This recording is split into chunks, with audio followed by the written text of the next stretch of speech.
Magandang araw po sa inyong lahat ha. Na-miss niyo ba ako na isang araw? Hindi tayo nakapag-vlog kahapon. Pasensya na po kayo ha. Sa totoo lang po, kahapon biglang nagpatawag ng meeting sa akin yung aking abogado sa asylum, no? At naghahanda na nga kami. Yung mga ebidensya, no? Kasi may mga bagong ebidensya lumabas. Kasama na dyan yung pagsasampa talaga ng non-bailable case sa laban sa akin na sa tingin ko ang pinakamalakas na ebidensya na ako talaga ay kinigipit, no? Dahil kahit sino pang bumasa ng records at saka yung resolution ng piskal, makikita na wala namang kahit sinong testigong nagrereklamo na ako yung nag-recruit sa kanila para sila i-traffic at walang kahit anong ebidensya ng sabuatan bukod na lang doon sa sinasabi nilang isang papel na wala namang lagda na nagsasabi ako daw ay legal doon sa Lucky South 99. Sabihin na natin totoo yan, hindi po krimen na maging abogado, no? Kinakailangan abogado para masigurado nga ng lahat ng gawain ng mga kliyente ay sang-ayon sa batas, no? At kung ang pagiging abogado ay dahilan para ikaw ay masampahan ng non-bailable, baka wala ng abogado mag-practice, no? Sa takot na pati sila, dahil abogado lamang sila, ay pwede nang sampahan ng non-bailable offense, no?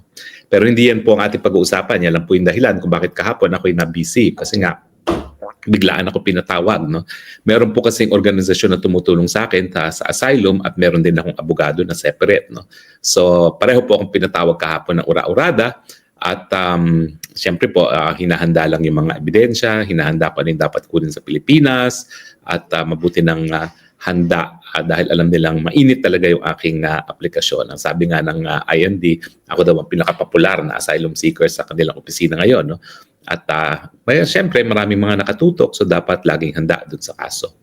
Anyway, pag-usapan po natin ngayon. Alam niyo po, bagamat maraming maanghang na sinasabi sa akin si Secretary Remulla, at least si Secretary Remulla, lalaking lalaki po. Hindi po yan nagsisinungaling. Naalala nyo, Hulyo pa lang ng 2023, sinabi na niya, bagong-bago pa lang administrasyon ni Tatay Digong, ni Marcos Jr., sinabi na niya na mukhang nagkaroon na ng bagong pulisiya pagdating sa kooperasyon sa ICC, no? Sinabi niya na bagamat ang salita ni Marcos Jr. ay hindi sila makipagtulungan dahil ito'y maging labag sa soberenya ng Pilipinas sa ICC, sinabi na niya na talagang nakikipagtulungan ng Pilipinas at tinitignan na kung babalik pa sa ICC. Ibig sabihin sa mulat-mula, hindi po yan nagsinungaling. Ang sinungaling po talaga si Marcos Jr. Palagi niyang sinasabi na hindi makipagtulungan, labag sa soberenya, pero in the end, malalaman natin, siya pa ngayon ang nag-volunteer na dalhin nga sa dahig ang pagkatao ni Tatay Digong. Si Secretary Remulla at least, lalaki. Hindi yan po nagpapaligoy-ligoy, hindi nagsisinungaling. Sa mulat-mula, ang sabi niya, makikipagtulungan tayo sa ICC. Walang din sinasabi kung bakit. Siyempre, si BP Sara at ako naniniwala na ang pagpapadala na dito kay Tatay Digong sa dahig at ang pagigipit nila kay Tatay Digong sa ICC, yung pagtutulungan sa ICC, ay pamamaraan para magkaroon ng Marcos Forever. Dahil alam naman natin na talagang ang hindi nila matalo-talong kandidato, at lumabas na naman ito sa latest survey, no? 33% ang boboto talaga kay BP Sara. Ang pinakamalapit na katunggali niya ay 15%, si Leni Robredo, no? At itong si Tulfo ay number 3 na lang, parang 9% na lang ang boboto sa kanya kung magkakaroon ng halalan ngayon, no? Kaya itong ginagawa nila sa kay Tatay Digong, ito ay pamamaraan para masira ang mga Duterte at kung masusunod ang gusto nila, gusto nga nilang masali pa sa kaso sa ICC itong si Inday Sara na sa tingin ko malabo mangyari, no? Bagamat I'm sure ina-attempt pa rin nila, no? Pero itong pag-amin ni Secretary Remulla na nakikipagtulungan ng ICC ngayon sa pagpapadala at paggastos sa mga pamasahe at iba pang mga gastos ng mga testigo laban kay Tatay Digong sa dahig ay patunay na sa mulat-mula hindi pa talaga nangyayari yung maisog ng Enero of 2024 kung saan inakusahan ng diretsahan ni Tatay Digong na si Marcos Jr. yung kandidato para presidente na gumagamit ng droga sa kanyang syudad na Davao. Talagang nagkaroon na ng desisyon ang Marcos Jr. na makipagtulungan sa ICC dahil nga gusto nilang matanggal ang mga Duterte. Nakakainis nga dahil naalala ko nung July nga, nagpatawag pa ng meeting yan, kasama pa ako sa meeting at kunwari, tinanggap niya yung aking opinion na hindi dapat makipagtulungan, labag yan sa soberenya, labag yan sa saligang batas. Bakit po labag sa saligang batas? Kasi nakasaad doon na judicial power sa ating saligang batas vests only in one Supreme Court and all other courts that may be created by law. So ang tanging may kapangyarihan para magliti sa mga kaso sa mga di umanong krimen na nangyari sa Pilipinas ay tanging Korte Suprema at mga mababang mga mahistrado, mababang mga korte na binuo ng batas ng Kongreso, no? Hindi po dyan kasama ang ICC. Kaya lang po nagkaroon ng jurisdiction ng ICC, ito po yung tinatawag nating theory of auto-limitation. Na kapag tayo mismo ang nagdesisyon na limitahan ang ating soberenya at pumayag na ang mga dayuhan ang maglitis ng mga kasong yan. Sa katunayan po, kapag nagkakaroon ng agawan ng teritoryo, ang mananalo sa pag-agawan ng teritoryo ay yung batas na pinakamalakas na ebidensya na sila talaga ay umaaktong soberenya.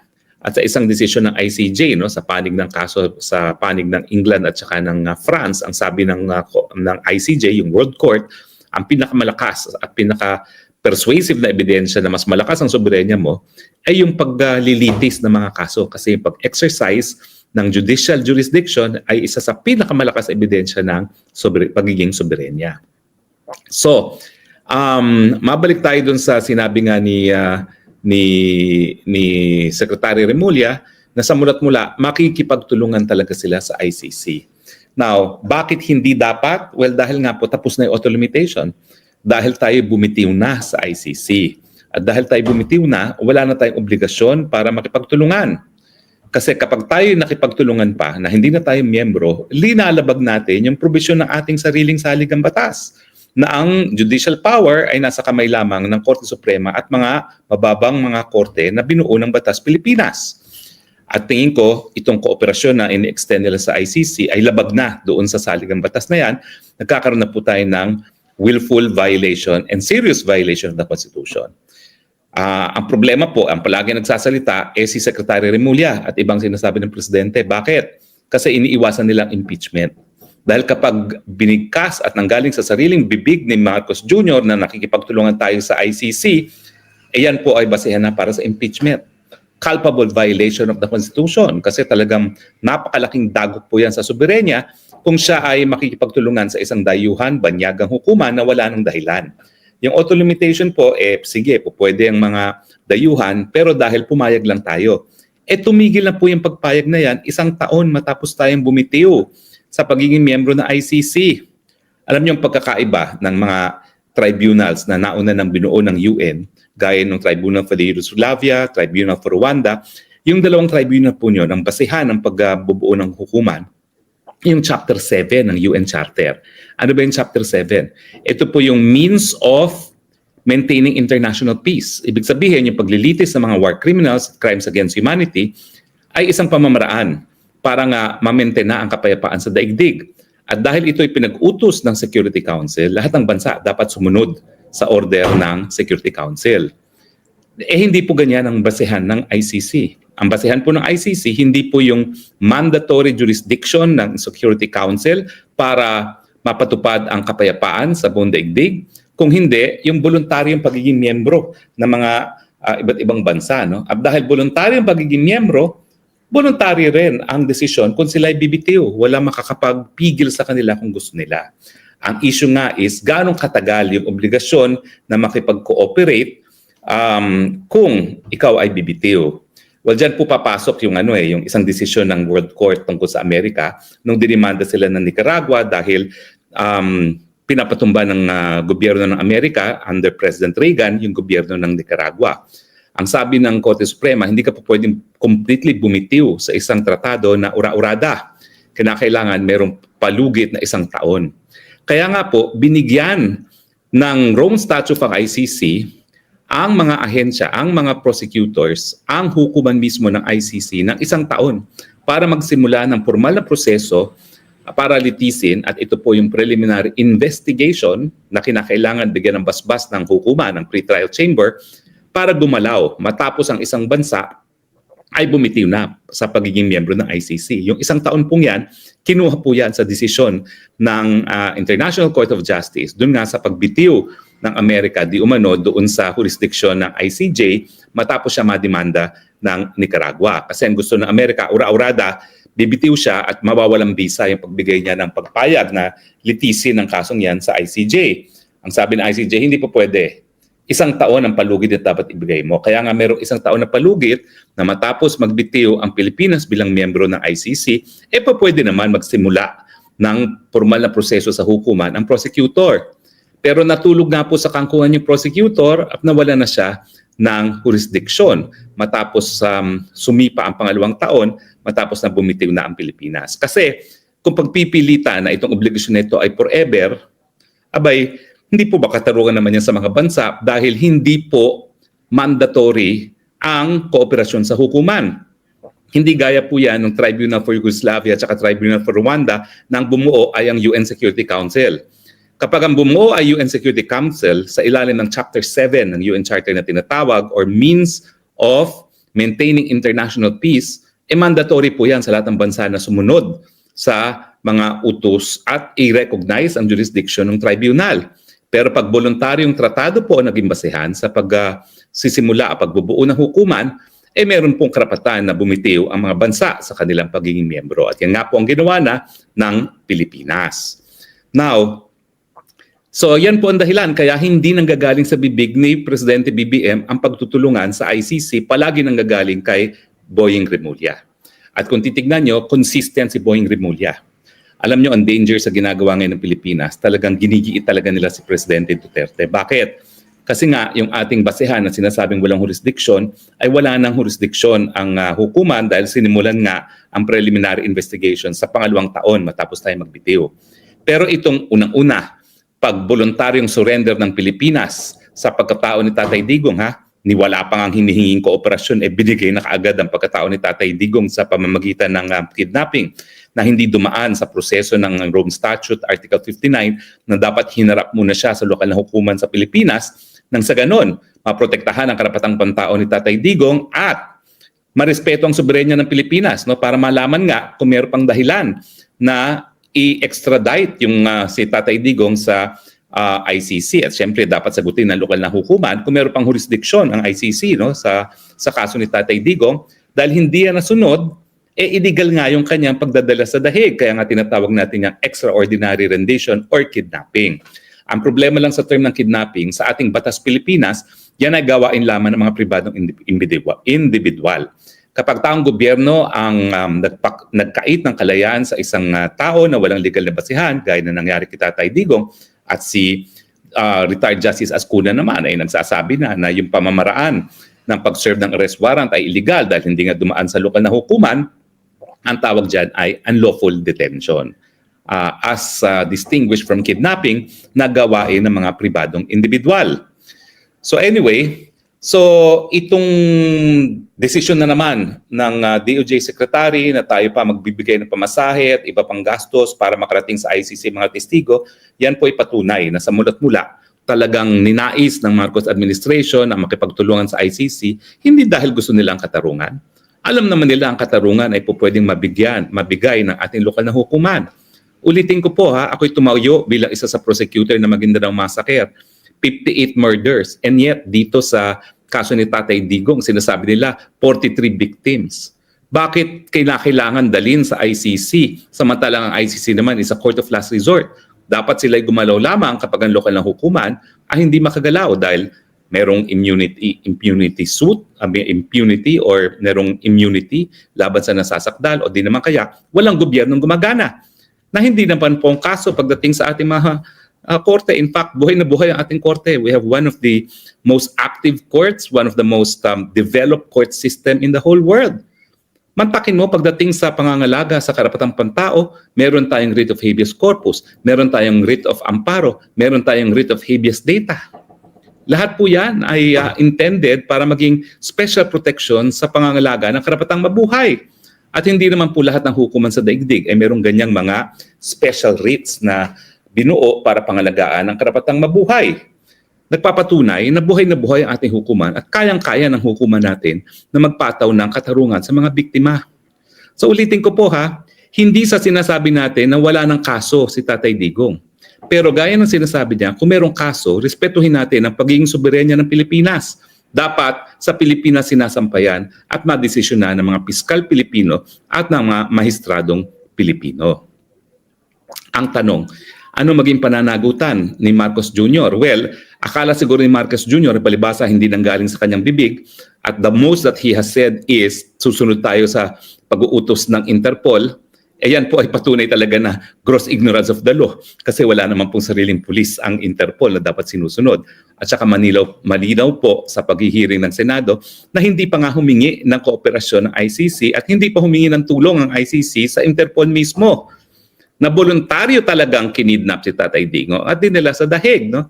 Pero itong gawain ni Remulla, hindi mo pa rin mapagkakait na siya ay isang political agent. And under the theory of qualified political agency, ang gawain talaga ng kalihim ng Secretary of Justice ay gawain ng Presidente. So hindi pa rin po off the hook ang Marcos Jr. for culpable violation of the Constitution kasi malinaw naman po na alam niya ang ginagawa ng Secretary of Justice at hindi niya pinipigil bilang isang tagapagpatupad ng ating saligang batas. Hindi niya sinasabi na, Remulla, huwag kang makipagtulungan dyan dahil pag ikay nakipagtulungan, nalalabag yung probisyon ng ating saligang batas na ang kapangyarihan ng hudikatura ay nasa ilalim lamang ng Korte Suprema at mga mababang mga hukuman na binuo ng lokal na batas. So bagamat hindi nanggaling sa bibig niya ang pagko-cooperate na illegal at unconstitutional, may pananagutan pa rin ng Presidente dahil alam naman niya ang posisyon ng Secretary of Justice, ginagamit ang pondo na galing sa kabanbayan ng bayan at wala siyang ginagawa para pigilin.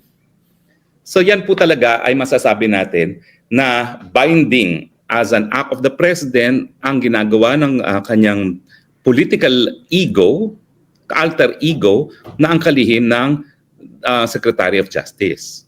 So pag nabago po ang ihip ng hangin, at alam ko naman mga politiko na yan magaling tumantsa ng pulso ng bayan, magagamit pa rin po yan para mapatalisik ang ating Presidente under the basis of culpable violation of the Constitution, yung pagtutulungan sa ICJ na wala ng dahilan dahil tayo nga ay nagbitiw na. Pero ang pinakamasakit dyan, itong ginagawa nilang pagtulong, ina-underscore nila sa panahon na kinu-question nga natin ang jurisdiction. Anong ginagawa nila? Tinutulungan nila ang prosecutor ng ICC para makumbinse ang ICC na hindi totoo na naniniwala ang Pilipinas sa wala ng jurisdiction. Kasi, bagamat sinasabi ni Tatay Digong na sa ngayon sa Rome Statute wala ng jurisdiction dahil nga natulog sa pansita ng piskal ng ICC at simula lang ng preliminary investigation sa pangalawang taon, heto naman ang Pilipinas, ang estado ni Tatay Digong na voluntaryong nag-surrender na pagkatao ni Tatay Digong sa ICC na maski hindi pa rin request na pagkilala sa jurisdiction ng ICC. At pangalawa, voluntaryong nakikipag-cooperate sa pagpapadala ng mga testigo laban kay Tatay Digong at ginagastusan pa pamasahe at iba pang mga gastusin para makarating ng Hague ang mga biktima. So ang ginagawa po ng Pilipinas talagang nais nila na baliwalain ng hukuman yung sinasabi ni Tatay Digong na wala ng jurisdiction sa Pilipinas ang ICC sa pamamagitan ng pagtutulungan sa ICC. Bakit nila dapat gawin yan? Kasi nga, ang dami rin sinabi ni Junior na wala ng jurisdiction ng ICC. Lahat naman yan ay na iulat sa ating mga balita. Pero itong mga deklarasyon naman ni Presidente, taliwas sa gawain ng gobyerno. Kasi kung hindi na talaga, wala na talagang jurisdiction ng ICC sa atin at labag sa soberenya natin ng pagtutulungan, bakit nga sinurrender ng gobyerno ni Marcos Jr. si Tatay Digong voluntaryo sa korte at bakit ngayon nakikipagtulungan pa? So ang gawain ni Remulla ngayon, carefully crafted and implemented para mabaliwala yung sinasabi ni Tatay Digong sa kanyang motion to dismiss na wala ng jurisdiction. At ang argumento nila, bagamat ang salita ni Presidente Marcos Jr. ay wala ng jurisdiction ng ICC, yung gawain naman ay nagpapakita na kinikilala ng gobyerno na meron pang jurisdiction. Ang tanong, anong mananaig?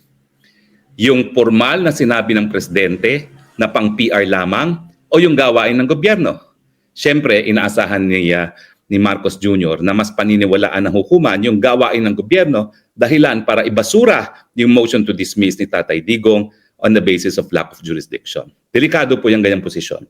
Kasi marami ng kaso sa international law na kinilala na tinatawag na estoppel o yung gawain na nagpapatunay na taliwas sa sinasabi ng Pilipinas na wala ng jurisdiction, kinikilalang jurisdiction, ay kinikilala ng hukuman. Sa paagawan ng teritoryo po yan, yung isang beses na kinilala ng Cambodia na isang pinag-aagawang templo ay pag-aari ng tayo lang sa isang mapa ay kinilala ng hukuman na pagkilala ng Cambodia na ang Temple of Previar ay nasa teritoryo nga ng Thailand. Tapos sa ngayon, ang nais na maging ruling ng Marcos Jr. administration is taliwas sa mga sinasabi ni Marcos Jr. na wala ng jurisdiction ng ICC, yung pagkilala ng jurisdiksyon sa pamamagitan ng pagtulungan sa pag-aresto kay Tatay Digong at pagpapadala ng ebidensya ay mas malinaw na deklarasyon na kinikilala ng Pilipinas ang jurisdiksyon ng ICC. Yung panahon nga pala ni Marcos Sr., nung siya'y dinimanda ng mga human rights victims para sa human rights violations ng martial law, sinabi ni Marcos Jr. na meron akong sovereign immunity from suit sa lahat ng ginawa ko bilang isang presidente.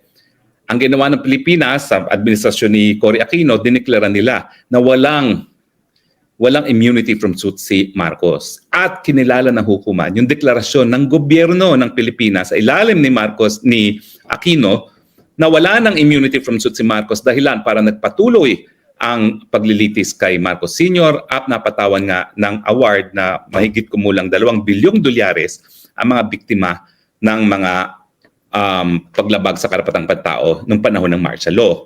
At itong ruling nga ito ang dahilan kung bakit mayroong 300+ million fine si Marcos Jr. ngayon sa hukuman ng Amerika dahil nga po ayaw niyang sabihin kung nasan yung mga ari-ariang nakaw ng mga Marcoses, hindi lang po sa Amerika, kundi sa buong daigdig. Kaya nga kung hindi siya presidente ngayon, pag tumapak siya sa Amerika, pwede siyang maaresto. Kaya nung siya'y presidente at unang nagpunta sa Amerika, wow, feel na feel niya na balik siya sa Amerika. Kasi kung hindi siya presidente, hindi siya makakatapak sa Amerika dahil ikukulong siya hanggang sabihin niya kung nasaan yung nakaw na yaman nila na itinatago at hanggang bayaran yung 300 million fine laban sa kanya.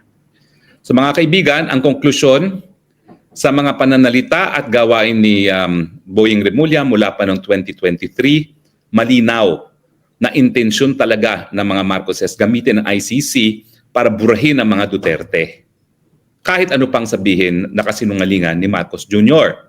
Pangalawa, yung gawain nila ngayon na nakikipagtulungan, ito po'y labag sa saligang batas. It is a culpable violation of the Constitution dahil isang Korte Suprema at mga bababang kapulungan lamang ang kinikilala ng saligang batas na dapat mag-exercise ng judicial powers.